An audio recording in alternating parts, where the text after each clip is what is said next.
In a world where Gen X women are literally trying to understand menopause and just survive out here, and Jesus must be the center of everything we do so we don't end up in jail. We want to reserve a place where we can address our hot flashes and most definitely everything the Holy Ghost has laid on our hearts, all at the same time. I'm Michelle. I'm Elena. So come on, let's talk about it. Hello. Welcome. I want y'all to know that we're in the midst of set construction. I was just thinking about that. Yes, we are. So if you will bear with us, this is our last, these next two episodes are our last two episodes like this. And yes. With this everything's going to change. Like, we're so excited, right? We're so moving on up.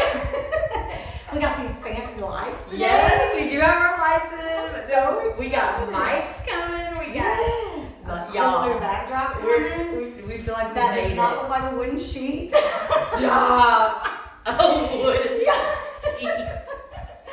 Wow. Oh, yeah, we got fancy stuff coming off. So God is good. Yes, He is. We're excited about this. We are excited. Oh my goodness. Oh my. So, yeah, it's been an exciting day. It has been an exciting day. My day. brother's here from Idaho. Yes. With his 4 precious children. Yes. They're not, well, I guess the youngest is what? Finn is 7. Okay. Well, they are small, but yeah. He's kind of got a good range. Yeah. Anyway. He does. They're all so sweet. So well mannered. They are. They're amazing kids. But y'all, this whole, there's 7 that live in our house anyhow. Yeah. And then my brother comes, and that's 5 more. And then my mom came, so there's another one. So we added 6 people to the mix. And surprisingly, we've all functioned. Nobody has died. Nobody's died. But when my brother, after about 24 hours of being there, he was like, dude, your grandkids are feral cats. I was like, look, I told you, it was never being hateful. Like, if it's so, call it what it is. Call it what it is. Just say it. These children, what was it, a couple weeks ago? Well, it was 4th of July weekend. The last one we had Bethel here. Yeah. And of course, she's the wild child, but when she's by herself, she's fine. Like And so she stayed with us a few days. And so, but you forget what it's like having kids around. And she's awesome. But, they wake up and they're hungry. Yeah. And they need food. And, you got to help them take a bath at night. And you got to, all these things. And there's a bedtime routine that has to be had. And, right. So it's structure. It's different. And I'm just like, oh, okay, I'm glad I don't have to do this on the regular. Yeah, so anyway. Let me tell you. It's a lot. It is a lot. Kids are like, I love kids, but they're so needy. They are. They need a lot of things. They are. And I'm past that age where it becomes natural. They're so needy. Literally taking care of children into the frame of mind of, well, I gotta do it because they'll die. Something will happen to it, I'll get in trouble. Oh, you're hungry? Can't you go make you a sandwich or something? Yeah, go cook something. I'm 6. Wait, you can't? Oh, you can't do that? Oh, okay, bet. Bet that. He orders some pizza then. Girl. Struggle's real. Real. Yeah. So, couple of exciting things happening coming up. I know we usually laugh and joke at this time, but I want to take this opportunity. A couple of exciting things coming up. This coming Saturday, the 27th, and no, they did not ask us to do this, but I just feel like we should share. This coming Saturday, the 27th, at 10 a.m. if you're in the Batson, Texas area. If you don't know where that is, it's a blip on the map. Don't blink. It's literally like the town I'm from. There's just a blinking caution light or stoplight with like a 4-way. You'll miss it if you don't stop right there. She's not exaggerating. I'm not exaggerating. But my best friend has a Bible study at First Baptist of Batson. It's right there at the 4-way. It is awesome. It's a ladies' Bible study. Awesome. Let me clarify that. Men, stay home. Like, not that we don't want you there, but we don't want you there. Yeah. It's a ladies' Bible study. It's at 10 a.m. and it is. There's not childcare either. I don't know. I think they have done that before, but I don't think so. No. I just didn't see any kids last night. No, not as a rule. I don't think so. But it was awesome. If you bring your kids, I'm sure we'll find something to do with them. We'll tie them up about that.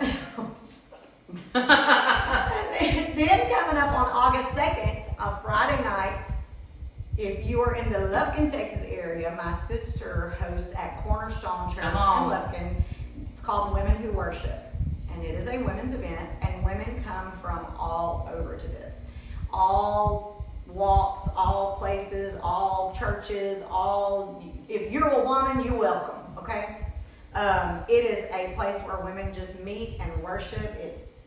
You haven't been yet. I haven't. I really hope I get to go. I hope you do too. It's just a night The of praise crazy thing and is worship. I have to be in Lufkin Saturday morning. So maybe I'll get a room Just or get a something to hotel stay. room. Yeah. Yeah. One of the girls from Priceless asked me to come and sing at her ladies thing on Saturday morning. So Yes. Perfect I feel excuse to that's be there. Of course. Yes. hello. I think it starts at 6:30. She has it on Facebook, but it is a really phenomenal time.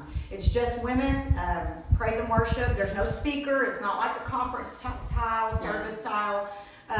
It's just a night of worship. It's really for flowing women. in the Holy Ghost. Yes, Really. it's awesome. Yeah. The only men you will see there may be some of the musicians and the sound guys. Other than that, there are no men. So, just for women. It's not live streamed, so you can be comfortable just being you. She's very adamant about Come that. in your PJs. Yes, you can. No, don't come in your PJs. Don't listen to her. Anyway, it's a great time, really. It's a great time in the Lord. Don't worry if you don't. So. Don't worry. Anyway, those two things are coming up, so I just felt like sharing that today. But Yeah. So if you can be a part of it, be a part of it. absolutely, that's what we need to do. Kingdom women need to encourage and be with other kingdom women and lift each other And up. work on the kingdom. Work on the kingdom. Which is more than one county. Yeah. It's bigger than your kingdom. Right. It's his kingdom. Yes. Let's all get together. For real. Do the things. Let's do it. Anyway. Yeah. Enough about that. I'm just going to dive right into the day. Get into it. Y'all, I've literally, how long have I been studying the Threshing Floor? It's been a minute. It's been months. Yeah. And months and Yeah. months. And I had hesitated to even start the podcast on it because it's going to be a two-part for sure. Mm-hmm. So today I'm just going to call this the Threshing Floor Part 1. Get it. And then yesterday, we were working in the yard. That was the day to do it. Well, no, actually, my husband's been working in the yard every single day. But I was going to work in the yard yesterday, and I did. And I was so tired and so sore. And I was kind of doing my thing. And if y'all know us and know where we live in this awesome neighborhood. And there are several families in our church are our neighbors. And so there's a lot of church people here. We actually jokingly say that we have the Sanctuary North up here in Livingston. But, so Elder Brother Stan Crow went on vacation this week. He and his wife, Sister Margaret. They're precious people. We love them. They're literally our very next door neighbors. And Brother Stan has all these toys. Yeah. All of these cool toys. Like a tractor with all these attachments. Like a little ditch witch thing that you dig, was it a bulldozer or a little skid steer or something yesterday? So he literally gets my husband over there last week and says, I want you to help me charge up the batteries on all this stuff. So that while I'm going on vacation, you just come over here and use it. Y'all, my husband was having a party on that equipment. It's probably like riding one to church. And of course, that's my husband's thing. He loves heavy equipment. That's what they did growing up. Like, they had Grishams had a construction business, and they did dirt work, they still do dirt work, all these things. And so he knows that stuff like He was in his element. He was in the zone, let me tell you what. He was tearing the world up on that equipment yesterday. So I was dying. So I was in the yard kind of doing my thing, talking to God, and I thought, now I'm going to quit early enough to go in and type this podcast. And because I had it all, and I had my little notes, from here, there, and yonder, and I'm getting it in my head. And y'all, when I sat down to start typing it, I was like, I knew this was going to happen. There's so much to the Sometimes you got to do more than one part. So I thought, well, this is definitely going to be part 1. There might be a part 2, 3, and 3. I don't know. We'll see. Definitely part 1 though. So it actually, God kind of took it a little bit different direction than what I had in my mind when I sat down to start typing. But I know that God knows and I don't, so here we go. We're doing it. I started in Matthew 3 and 12, and this is John the Baptist is preaching here, teaching here. And Matthew 3 and 12 said, his winnowing fork is in his hand. He's talking about Jesus. And he will thoroughly clear out his threshing floor. He will gather his wheat into his barn, but he will burn up the chaff with unquenchable fire. Now, if you study that, the wheat that he's referring to are the believers. And if the barn is referring to his kingdom.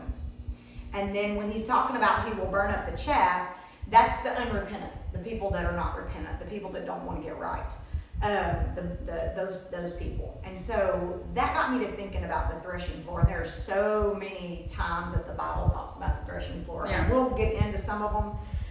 But just to get started today, the threshing floor was the place where grain was threshed, to trample, and threshed means to trample out of or to beat out. Usually clay soil was packed to make a hard, smooth surface, and sheaves of grain were spread on the floor and trampled by oxen, which pulled crude wooden sleds with notched rims. A shovel and a fan were used in winnowing the grain. And I mean, like, in my mind, I know what winnowing is, but I looked up what winnow means, and it literally means to blow a current of air through the grain to remove the chaff, which are the husks, from the grain seed.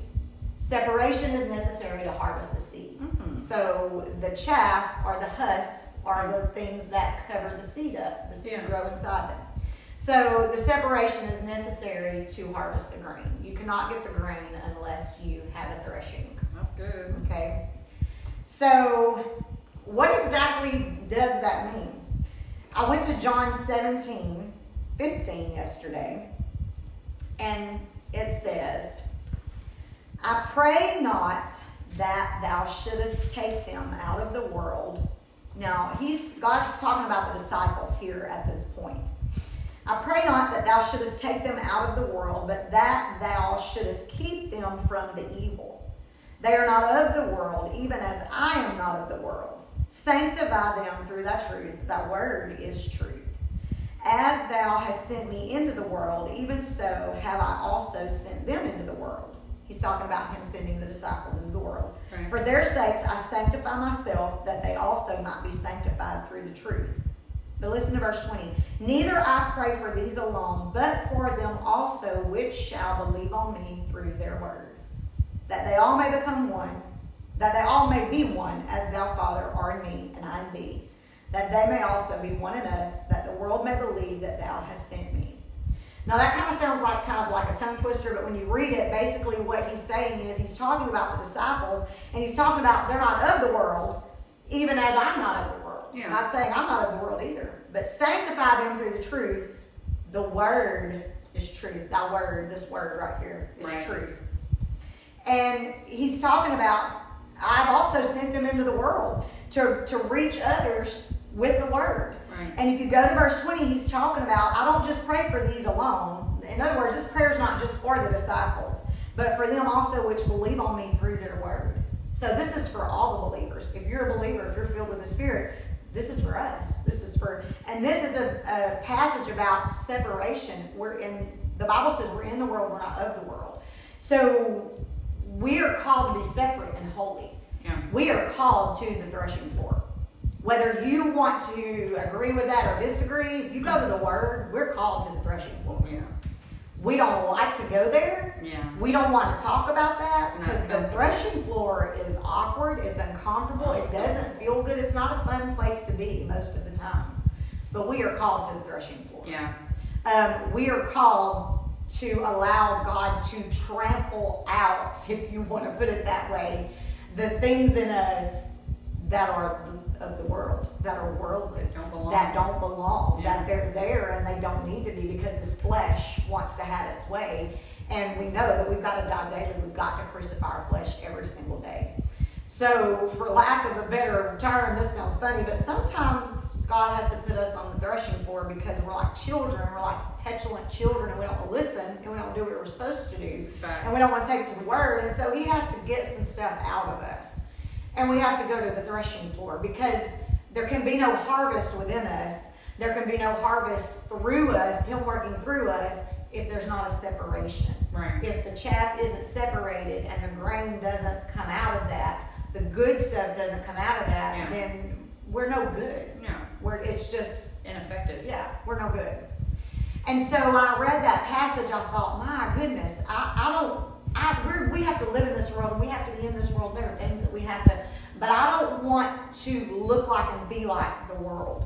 I don't want to act like and treat people like the world treats people. Yeah. Because if you go anywhere or rub shoulders with people that are not believers for any amount of time, you will quickly realize that we live in a cruel world that, for lack of a better way to put it, a lot of them even mock the things of God and will say, oh, well, I really don't think, is that really, I don't think that's necessary, or I don't think that. And the Word of God is certainly not something on their list of priorities. A relationship with God is not on their list of priorities. And we live in a day and a time where that must be a priority. That must be on the top of our list. Yeah. And I got to reading about, it talks about winnowing is to blow a current of air through the grain to remove the husk. And so I thought, well, I wonder, where were these threshing floors at? What were they doing? And so in my research, I found that threshing floors were often on hills so that the night winds could more easily blow away the chaff. Okay. So, and if you've ever been camping at all, if you're in a tent or if you're, and I'm not talking about RV camping. I'm just talking about roughing it in a tent. She ain't talking about glamping. No, I'm not talking about glamping. When I was a kid, we went camping during the summer and it was tents and tarps. And no, we didn't have generators. We was poor. We couldn't afford no generators. It was an adventure. You had a Coleman lantern. You had a Coleman lantern, an igloo cooler of water, and some beef jerky. So there was that. There was that. We was roughing it. And it was some of the best memories I have in my life. But Same. we camped in the woods where there was a covering.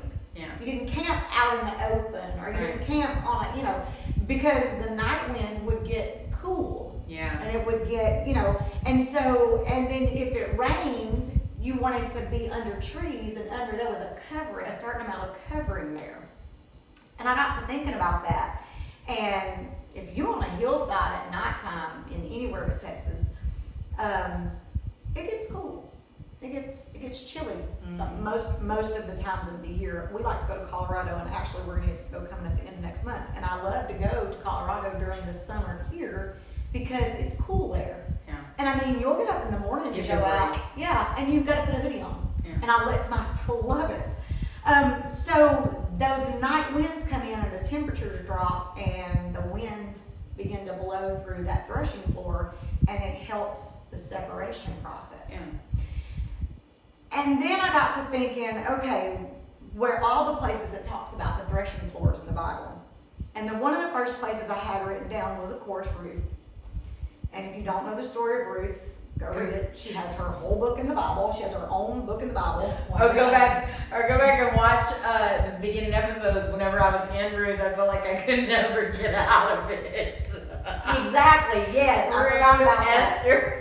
You were in all of those. Y'all, when I get into something, I can't get out of it. She get into it. My brain is simple. Ain't no reason to laugh. Stop. So I went to Ruth chapter 3, and I started reading the story again. Ruth and her mother-in-law Naomi. Well, Orpah was there, but then Orpah decided to go back to her people because Ruth's husband had died. Orpah's husband had died. They were Naomi's daughter-in-laws, and so Orpah went back to her people. But Ruth said to Naomi, "Where you go, I'm going to go. Where you lodge, I'm going to lodge. I'm not going to leave you. In other words, you're stuck with me." Kind of like Michelle was stuck with me. Vice versa. So that's what she told her. And so here goes Naomi. She said, well, I'm going back to my people. I'm going back to where I'm from. And so Boaz is there, and Naomi is trying to, in Ruth chapter 3, she's trying to instruct Ruth on how to approach Boaz. Yeah. And so if you look at chapter 3, let's see, let's just go to verse 3. Verse 2. She says, Naomi tells Ruth, "And now is not Boaz of our kindred, with whose maidens thou wast?" Because this whole time, Ruth has been following them in the fields, gleaning the leftovers. Right. the stuff that they missed. Right. And so she said, behold, he winnoweth barley tonight in the threshing floor. And y'all, I don't know where my mind has been this whole time that I've read this story a million trillion times, but I didn't ever realize that when Ruth went to Boaz, he was on the threshing floor. Did you ever realize that? Nope. Okay, so y'all, if you didn't know that, and maybe you did, maybe y'all are way more spiritual than me, and that's okay, I ain't mad at you. But when Ruth went to Boaz, he was on the threshing floor. And so Naomi tells her he's going to be winnowing barley tonight in the threshing floor. In verse 3, she says, wash thyself, therefore, and anoint thee. Put thy raiment upon thee, and get thee down to the floor. But make not yourself known to the man until he shall have done eating and drinking. And it shall be when he lieth down that thou shalt mark the place where he shall lie, and thou shalt go in, uncover his feet, lay thee down, and he will tell thee what thou shalt do. And she said unto her, all that thou sayest to me, I will do. Now, y'all know we use the Apostolic Study Bible, and so if you look at the bottom, what she was basically telling Ruth to do was wait until he is eating and drinking. I don't know about y'all, but after I got a full belly, I'm satisfied. I'm content. I'm usually happy. I'm usually in a good mood, or I'm ready for a nap, ready to lay down, or I'm just going to chill, you know. So that's why Naomi's telling this to Ruth. She's saying, hey, wait till he's eating. Yeah. Wait till he's drank. Right. Wait till he's ready. He's satisfied. He's content. He's in a good space. Yeah. Nothing's going to be bothering him. He's not going to be upset about anything. Yeah. He's going to be, And then go in and lay down at his feet. Uncover his feet and lay down at his feet. Because Naomi knew that this was going to be the most opportune moment, most opportune time to approach Boaz, because he would be more cheerfully deposed toward Ruth's request. Disposition. Yes. And so, but if you notice, Ruth didn't just do exactly what Naomi had told her. She kind of went above and beyond. She didn't just go and uncover his feet and wait for him to stay. She requested that Boaz assume his role as a kinsman redeemer. She literally asked him to spread his skirt, the meaning of that would be his wing, over his servant. This request implies that she was seeking provision for her and Naomi, for that was the primary care of a kinsman redeemer. Correct. Okay. Boaz responded with an invocation of blessing upon her, noting once again her kindness. However, her kindness was directed toward him in particular. Now, Boaz was likely, in studying, was likely much older than Ruth was. Yeah. But notice she sought him out, not anybody else. The Bible doesn't say that there were not other people or other men that could have fulfilled this role. Yeah. It never says that. Right. For some reason, Naomi said, here's who you need to go to. This is it. Here's what. Could it have been that in prayer and fasting and seeking the face of God, Naomi, there was something in her that knew this is how it has to be done? Yeah. Could it be that Naomi, in her wisdom and in her relationship with God, there was something in her that knew, okay, this is it. These are the steps you got to take. This is the kind of separation that you've got to have. Yeah. And I began to think about that. And Boaz was on the threshing floor. So there was a harvest being had there. And in studying this, it would kind of be like a festive event when they would go to the threshing floor. And typically, I couldn't find a concrete, but typically, the men would go. Yeah. Not that there were no women, but typically this was a job that the men did. The women were the ones with the baskets harvesting and gathering it. Yeah. But the men, typically the threshing floor, that was men's work. Yeah. Yes. So for Ruth to have been discovered there before it was time for her to be discovered there would have been probably shameful. Yeah, out of character. Yes, and she would have had a lot of explaining to do. She might have been run out of the country, as my Nana would say. Especially as a Moabite. Yeah, and she was It not wasn't even her people. No, this was not her people. So she goes and she does what Naomi tells her. And then if you don't know the rest of the story, like I said, go to Ruth and read it. But he basically said, blessed be thou of the Lord, my daughter, for thou hast showed more kindness in the latter end than in the beginning. Inasmuch as thou followest not young men, whether rich or poor. And now, my daughter, fear not. I will do to thee all that thou requirest. For all the city of my people doth know that thou art a virtuous woman. And now it is true that I am thy near kinsman. Howbeit, there is a kinsman nearer than I. So right there it tells you there was somebody else that could have said, no, this is mine. Yeah, who could have laid claim to it. Yeah. But he says in verse 11, all the city of my people doth know that thou art a virtuous woman. Right. You mean to tell me, Ruth, you just showed up here and you're a Moabite. You ain't even one of us. But the whole city knows that you're a virtuous woman? I don't know about y'all, but I want to be that kind of woman. Come on. That people say, hey, I know you just got here. You're not really one of us. But we've heard about you. We heard about you. We've heard about you. We've heard the stories. We've heard how God moves, how God works. We've heard how you conduct yourself. And probably there was great respect for Naomi because when we were at dinner the other night at my cousin's, I was talking to Uncle Gerald, and we were talking about Ruth, and we were talking about Ruth leaving with Naomi, and we talked about it in that old podcast, but I was talking to him about that choice that Ruth made to go.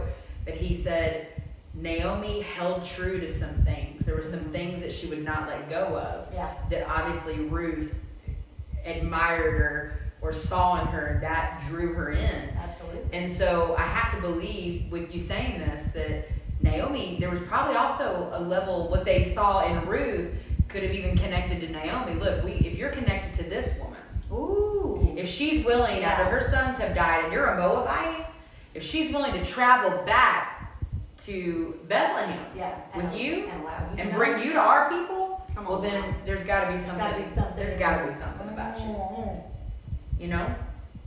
Your circle matters. Yes. he says a virtuous woman. A virtuous woman. So he tells her, tarry this night and in the morning. So I'm gonna go and do the right thing. Now, and then he gives her barley, 6 measures of barley, sends her back to Naomi.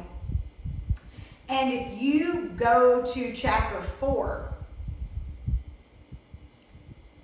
Boaz goes up to the gate and he sits down, and the kinsman of whom Boaz spake came by. So the other kinsman that could have redeemed Ruth First and dibs. Naomi. First dibs. He came by and he said, Boaz spake to him and said, such a one, turn aside, sit down here. And he turned aside and sat down. And he took 10 men of the elders of the city and said, sit ye down here. And they sat down. And he said unto the kinsman, this is Boaz talking to the kinsman that could have redeemed him, Naomi that is come again out of the country of Moab. Notice what he did right there. He said, she come from Moab. He was very careful to specify where they were coming from. Selleth a parcel of land which was our brother Elimelech's, and I thought to advertise thee, saying, buy it before the inhabitants and before the elders of my people. If thou wilt redeem it, redeem it. But if thou wilt not redeem it, then tell me that I may know, for there is none to redeem it beside thee, and I am after thee. He said, I will redeem it. Then said Boaz in verse 5, what day thou buyest the field of the hand of Naomi, thou must buy it also of Ruth the Moabitess, the wife of the dead, to raise up the name of the dead upon his inheritance. Notice what he did there. He said in verse 5, hey, if you're going to buy it, you let me know. But let me just tell you, Ruth the Moabitess, He gonna harp on that. She come with the deal. Yeah. So that's 2 times he's thrown that in there. That tells me that he was low-key saying, see, y'all think that this psychology business is just going on. It's in the Bible. Low-key what Boaz was doing was saying, Loading it up. she's a Moabite. I mean, you can have her, but remember. You can have her, but remember, they came from Moab. They've been there a hot minute. You ain't know what they brought back with them. I mean, you really don't. Y'all read this story. Don't tell me that 2024 we're not relevant with the Word of God, because if you go to read chapter 4, Boaz is low key breaking out some psychology on this kinsman. I don't know who this kinsman is. The Bible never says his name. But y'all, I was on my couch reading this last night, and I said, "Oh Lord, look at this! I've never noticed this in this story." Boaz was low key saying, "Hey, I mean, I know that you probably want this land and all, but you know this Moabite comes with it. I don't know if you know that." Y'all, I'm serious. Go read it. Go read it. Go check it out. It was like that time that there was one cinnamon roll left, and someone came in and hadn't got one yet, and they were like, "Are they any good?" And you're like, "They're all right." No. And they're like, "Oh, I don't want one then." Okay, bet. Let me go grab the cinnamon roll and eat it. Yes. Raise your hand if you pulled that. That's what he was doing. That's what he was doing. And so the kinsman immediately says, "I cannot redeem it for myself. Yeah. Lest," listen to this, "lest I mar mine own inheritance. Redeem thou my right to thyself, for I cannot redeem it." So the kinsman said to Boaz, "Buy it for thee." And he drew off his shoe, and they went through the whole thing. And Boaz got Ruth. He cared for Naomi, the parcel of land, all of these things. That's how it all came about. Yeah. Because Boaz, low-key, was telling him, you don't want that Moab. You got to take that Moabite if you get the land. You don't want her. Playing it Her for down. Moab. Playing it down. Because when All God, around. and that's what happens, when God has a plan, and when God ordains something, when God orchestrates something and sets it into motion, nothing can stop it. Nothing. Nothing can stop it. And I kept reading last night, and this is where God kind of changed my course on the threshing floor. Y'all, there was a man named Pharez. He was the son of Judah and Tamar. If you don't know the story of Judah and Tamar, the story of these two is in Genesis 38, and it is somewhat illicit. If you never read the story, it's quite interesting. And I'm not going to go through the whole thing. I wrote a brief summary. To sum it up, Judah got Tamar as a wife for his firstborn son, But was wicked. And the Bible says in Genesis 38, you can read this whole story in Genesis 38, but the Lord put him to death. Then Judah basically forced Onan, his son, to sleep with her, Tamar, to have offspring for his brother, as was the custom in those days. So was the eldest brother, okay, he died. And so the younger brother, the next brother in line, it was actually his duty to take her for a wife. That's how the law went. And right. That's how so Judah came in and said, but he didn't want to. Onan didn't want to. But Judah came in and said, hey, there's got to be a bloodline here. They don't have any children. So you need to lie with her, and you need to produce a child, right. And that's going to carry on your brother's bloodline. Yeah. Well, Onan didn't want to do that. I'm going to go into all the details, but if you read the story, Onan in no way, shape, or form made sure that she did not become pregnant. Okay? And the way he did it, the Lord was angry, and the Lord killed him for it. The Bible says the Lord basically put him to death for his wickedness and his failure to follow the laws and the customs of that time. If you read that story, it's very interesting. So then Judah has a third son, Shelah. And so he basically tells Tamar, hey, Tamar, when Shelah gets old enough and comes of age for you to marry, you can have him. He can be I'm gonna get y'all together. That's what he tells her. But in the meantime, I'm going to declare you a widow, and you go live at your father's house. So you go back to your father's house and live there until he grows up. Yeah. The Bible doesn't say how young the boy was at the time, but he must have been fairly young. And in those days, they would do that. They would wait for the child to become, to grow up, and then they would pass him down if the husband had died or whatever. Yeah. So that's basically what Judah told her, but Judah really had no intention of following through with that. No. So he sends her back to her father's house to live. And when some time goes by and Tamar realizes Sheila is of age and it's been some time and he's not going to keep his end of the deal. So she hears that Judah, she realizes he's lied to her, and she hears that he's coming to Timnah to shear his sheep. Y'all get this. Like I tell you, if you think 2024 and the Bible don't have relevance, you better think again. Tamar literally disguises herself as a prostitute. She covers her face with a veil.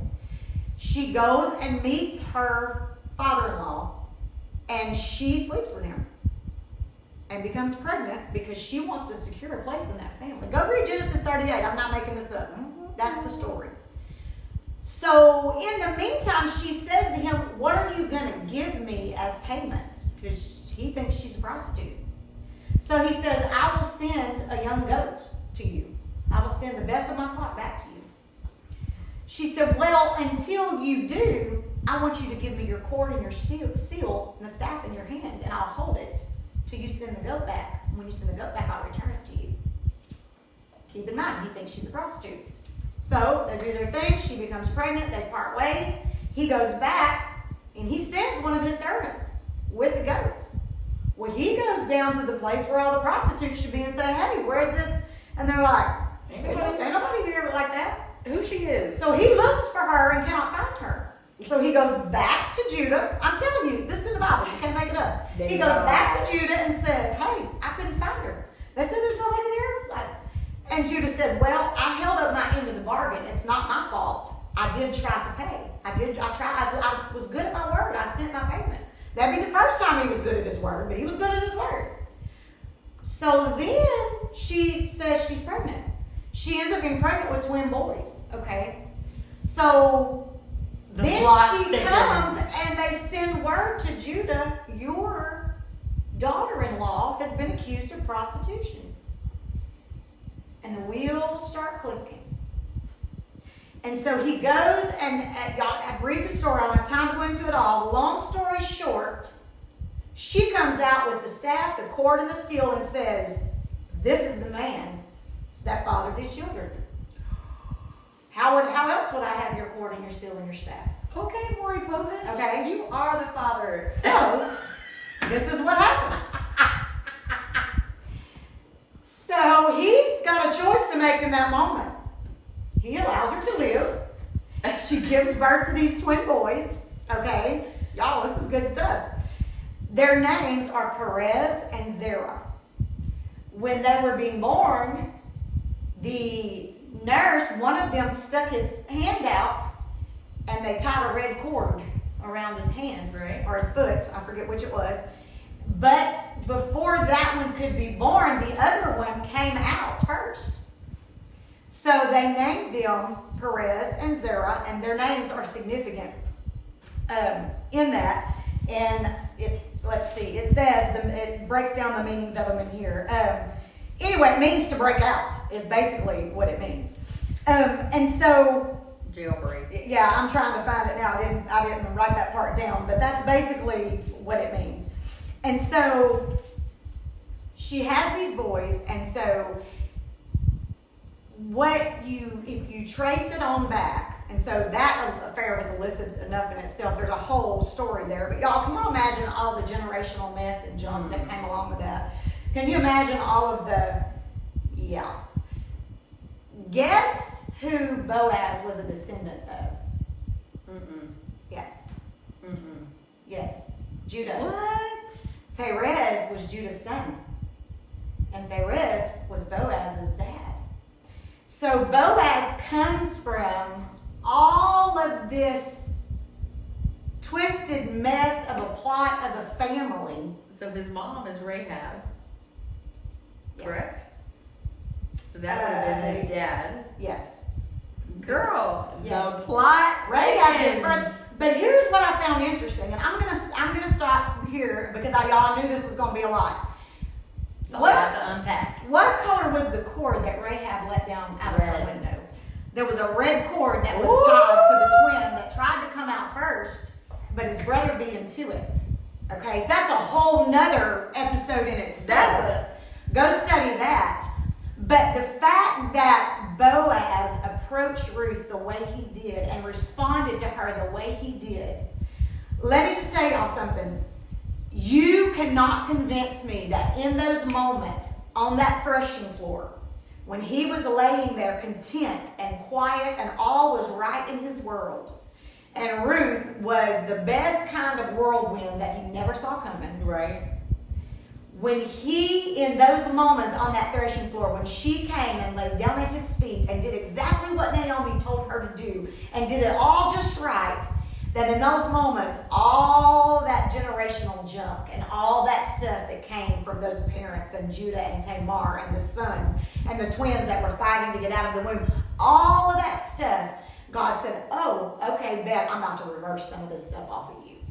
Your children aren't going to have to suffer the way that you have suffered. Ooh. Your children aren't going to have to go through all the trauma and drama and the mess that your family has been through. Come on. Y'all not going to be on the cover of People magazine or the National Enquirer or whatever it is. You're going to do some things. You're going to walk out some things in my will and my path and my plan, all because of the threshing floor. Yeah. If Boaz had never been on the threshing floor, if Ruth had never gone behind him to glean the wheat, to get the leftovers and the scraps and the things that and she had never made her way to the threshing floor where Boaz was, the whole history, the whole outcome of everything would not have been what it was and That's what it powerful. is. And it all started with the threshing floor.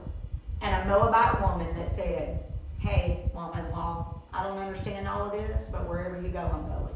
Mm-hmm. Wherever you lay your head down, whatever you tell me to do, I'm going to do it. Even if it means laying on the threshing floor in the middle of the night at the feet of a strange man. I could be killed if I'm caught. Yep. But let me tell you what, when the hand of God is on you and God has a plan and God has ordained it and He is moving you and instructing you and you're following His voice, there are going to be some things that He is able to do through that. And there are going to be some things that He will reverse out of your life. Yeah. Some trauma and some pain and some stuff. And He's going to say, oh, okay. You're going to submit. You're going to lay on the threshing floor. Let me take all this. Yeah. And if you read the story of Boaz and Ruth, it was incredible. Mm. Anyway. It is. I'm going to stop right there. There's definitely going to be a part 2. Y'all. So y'all have to tune in That a is couple more so episodes. good. But anyway, that's all I got. I'm going to stop right That's there. awesome. That's awesome. Well, I'm a little bit shook. I'm not going to lie. You think you got problems in your family? Go read Genesis 38. I got nothing wrong. 38. Nothing. Okay, 38. Nothing. Someone called Maury Povich and said, I want my DNA test back. Ooh, girl, I'm telling you. Well, we love you guys. Yes. Thanks for joining us. Yes. See you next time.